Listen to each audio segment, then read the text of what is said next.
जब भेड़ का बच्चा घास चबा रहा था तभी गधा का बच्चा इसके पास आता है और भेड़ के ऊन को खींचकर उसका आधा ऊन निकाल लेता है। फिर हंसने लगता है। तभी भेड़ की माँ आती है और अपने बच्चे को सीधे गधे के माँ के पास ले जाती है। अरे बाप हो बाप। इधर गधा बतख के स्विमिंग पूल का सारा पानी पी जाता है और बतख पे अरे बाप रे। फिर ये भी जाके गधे के माँ से शिकायत करती है। डर गई। फिर साला आगे इन चूजों के भुट्टे को खाने आ जाता है। चूजों को भगाकर अपने कान से भुट्टे को उठाता है और घर। इधर मुर्गी बतख और भेड़ उसका शिकायत करती है, लेकिन गधे की माँ ये मानता ही नहीं। तो मुर्गी एक कड़क फैसला लेती है और शरारती गधे को मजा चखाने के लिए प्लान बनाती है। मेरे पास एक मस्त प्लान है। फिर प्लान के अनुसार आगे बढ़ती है और इधर कुएं के बाल्टी को बकरे के सिंग में डालकर भेज देता है। तो बकरा बाल्टी में गधे को डाल देता है। फिर बतख गधे को खींच कर ले आती है और कुएं के ठंडे ठंडे पानी में खत्म। इस गधे को कुएं के ठंडे पानी में नहला देता है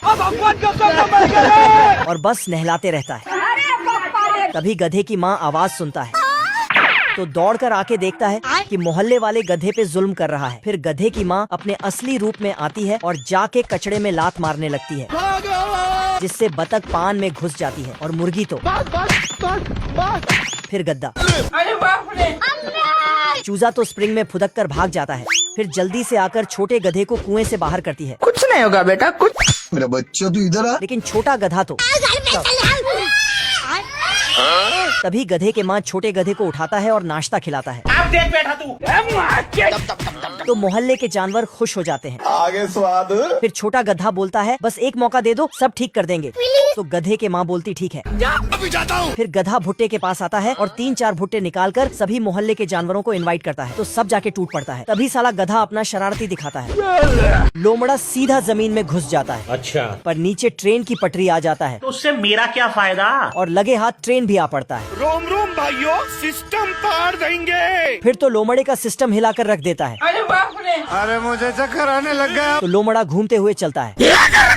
इसका कारण नरेंद्र मोदी। फिर लोमड़ा सस्ते टेक्नोलॉजी लगाकर एक पटरी पे चलने वाला जहाज बनाता है और उसमें चल पड़ता है। गाड़ी स्टार्ट कर। चलो भाई, लेकिन तभी बाय बाय, टाटा, खत्म। खाओ माँ कसम।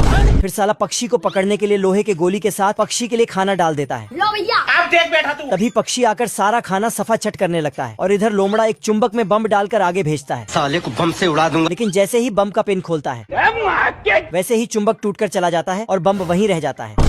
तो लोमड़ा समझ जाता है खत्म हो गया भैया मैटर। मर गया। फिर से टेक्नोलॉजी लगा के पक्षी को टपकाने का इंतजार करता है। आजा आजा। लेकिन गोला वापस आके लोमड़े को उठा लेता है और इसको ही डाल देता है। फिर तो गया। ये लोमड़ा गुलेल में रबड़ बांधकर अब देख तू। और उसमें बैठकर अपना टारगेट सेट करता है। मंजिल को भुलाकर जिया तो क्या जिया। तभी टारगेट फट से गुजरता है। खेल खत्म। फिर लोमड़ा रॉकेट में बैठकर उड़ता है, लेकिन इसके रास्ते में पत्थर आ जाता है। पर अजीब बात ये हुआ कि ये अभी भी उड़े जा रहा है। अरे बाप रे। मेरे को तो ऐसा धक धक हो रहा है। और जैसे ही पक्षी को पकड़ने चाहा, खेल खत्म बेटा। खत्म हो गया भैया मैटर। लोमड़ा फिर से जुगाड़ लगा के एक पत्थर को पहाड़ से नीचे फेंकता है। लो भैया। लेकिन तभी इस पत्थर का नेटवर्क चला गया था। नहीं, मैं गाली नहीं दे सकता। तो लोमड़ा अपना खुरापाती दिमाग लगाकर पत्थर के नेटवर्क को वापस लाता है। आजा आजा। लेकिन जब वापस नहीं आता तो लोमड़ा गुस्से से उस पर फुदकने लगता है। तो लोमड़े का उल्टा किस्मत इसका साथ देता है और पत्थर का नेटवर्क वापस आ जाता है। बाप रे। फिर ग्रेविटी के साथ मिलकर लोमड़े को नीचे ले जाने लगता है। लेकिन लोमड़ा दौड़ने लगता है। भागो। साला इतना तेज दौड़ता है कि पत्थर के साथ जमीन में घुस जाता है। टेक्नोलॉजी।